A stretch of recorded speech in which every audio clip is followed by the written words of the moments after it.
Dinas Perumahan Rakyat Wan Kawasan Permukiman Banjarmasin terus meningkatkan pencapaian target program bedah rumah kada layak huni gasan warga di Kota Seribu Sungai ini. Pelaksanaan program bedah rumah kada layak huni di tahun 2025 ini terbagi dalam 2 tahap, yaitu diselenggarakan pada APBD murni sebanyak 15 unit rumah, kemudian di APBD perubahan kembali diusulkan sebanyak 25 unit rumah. Dinas Perumahan Rakyat Wan Kawasan Permukiman Banjarmasin terus meningkatkan pencapaian target program bedah rumah kada layak huni gasan warga di Kota Seribu Sungai ini. Program bedah rumah kada layak huni yang telah dilaksanakan sejak 2023 lalu hasil kolaborasi pemerintah Kota Banjarmasin dengan pemerintah pusat tuan provinsi ini telah banyak membuahkan hasil. Terbukti pada tahun 2023 lalu, program bedah rumah kada layak huni terlaksana sebanyak 310 unit. Di tahun 2024 sebanyak 440 unit, dan di tahun 2025 ini sekitar 250 unit. Ini dipedahkan Kepala Disperkim Banjarmasin Chandra Iriandi Wijaya, Wetokuni Prima TV tengah hari Rabu 9 Juli 2025.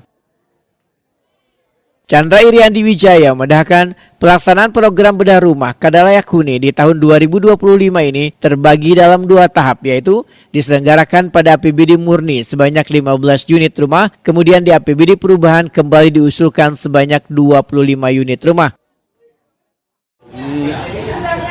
Untuk yang dari APBD kita sudah melaksanakan perbaikan untuk 15 unit rumah di kata ini. Kemudian insya Allah di perubahan nanti kami usulkan lagi 25 unit untuk perbaikan rumah di kata ini di tahun 2023 ini. Sebagai gambaran, perbaikan RPH ini merupakan kolaborasi dari pemerintah pusat dan dari APBD kota.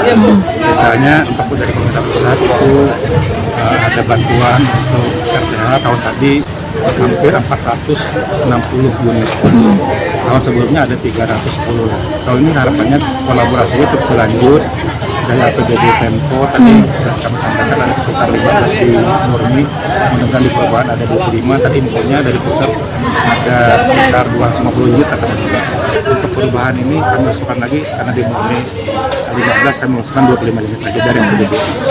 Ini nanti kita ada kolaborasi dengan kementerian, harapannya kalau tahun tadi hampir 450, mungkin mudah-mudahan tahun ini bisa lebih atau kadang-kadang sama kayak tadi. Kita terdata yang tahun ini sudah dapat kita 250 unit dari pusat. Oh, itu 20 dari 25 itu Pak, berapa anggarannya Pak kalau diusulkan 25? 20 juta.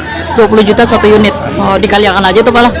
20 juta itu perbaikan atap lantai dinding untuk yang rumah sudah terverifikasi tidak layak huni. Chandra Iriandi Wijaya menambahkan, masing-masing unit rumah yang masuk dalam program bedah rumah kada layak huni mendapatkan anggaran sebesar 20 juta rupiah.